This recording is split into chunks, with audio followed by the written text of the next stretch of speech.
Have you ever sat at a gathering of descendants of Russian nobility and caught yourself thinking, what if I'm one of them? And you start scanning faces, features, gestures, the way people speak. Like nobility should glow under the skin. Today we do the thing that breaks half of all family legends. We take the beautiful version and drag it into the archive.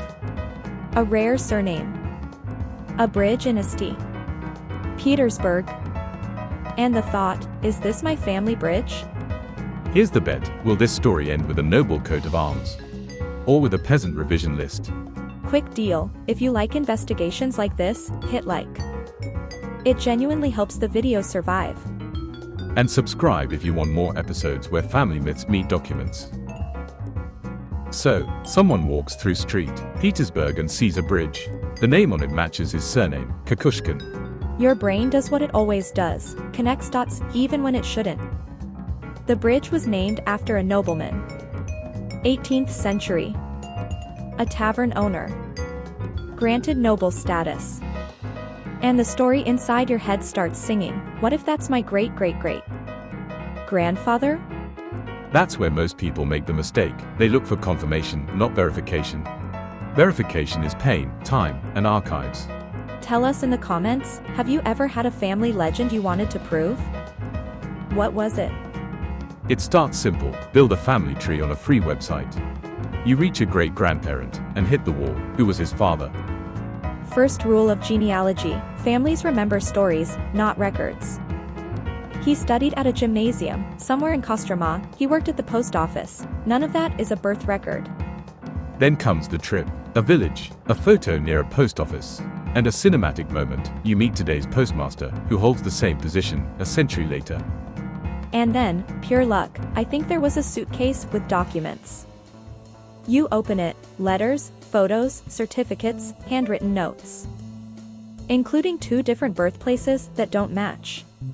Second rule, documents can lie too, just differently. Not maliciously. People misremembered, copied wrong, hid things, felt shame, changed details. Before civil registry offices existed, priests recorded births, marriages, and deaths in church registers. Find the entry, and you get parents' names, age, religion, sometimes social estate. It's the paper version of DNA, but for the 1800s. The problem, those books don't always survive. And your perfect logic, find the date, find the book, find the parents, turns into, find the date. The book is missing, goodbye. Most people quit right here. But this is where real investigations start. Because you have to think like an archivist, not where is my ancestor, but what kinds of documents might still exist. If you want more episodes like this, hit like here. Next we'll give very specific tactics for escaping dead ends. A cemetery gives you a birth date, then a shock, the same birthday, almost 100 years apart. Destiny vibes. Cold shower, calendar reform. Julian versus Gregorian.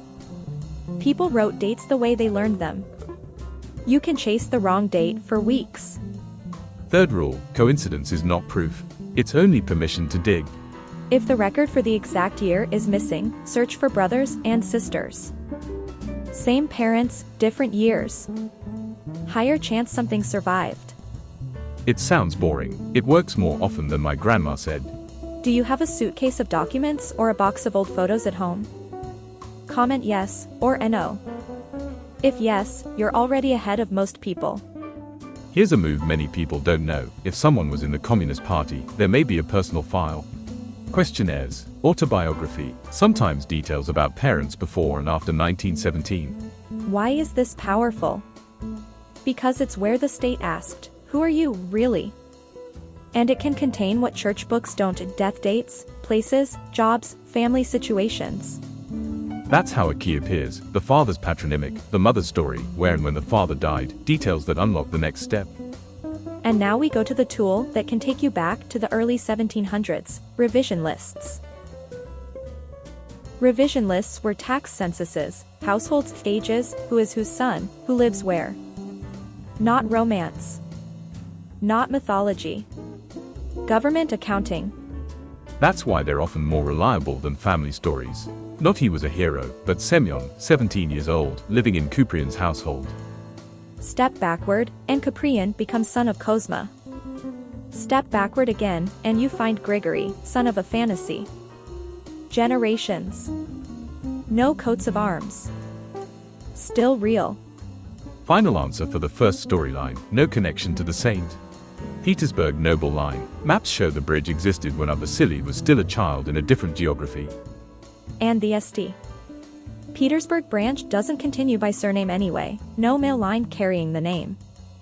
So the family bridge fantasy collapses. And here's the adult thought, you don't have to be nobility for your story to matter. But the real ending isn't about nobility.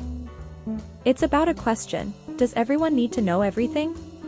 Because the archive might not give you a coat of arms. It might give you a 1937 denunciation, a document that destroys your image of your family. The hardest part, you are not guilty for your ancestors. But you are responsible for what you do with the information. Do you want the truth so you can live better, or so you can find someone to hate? Write in the comments, would you want to know everything you can find, or is there a line where you'd stop? And why? If you want part 2, where we give a step-by-step method for searching ancestors without expensive services, hit like. Subscribe, turn on notifications, and comment I want the checklist. We'll build a universal search map for you. And if you decide to search for your ancestors, go for it, if you're not afraid of the truth.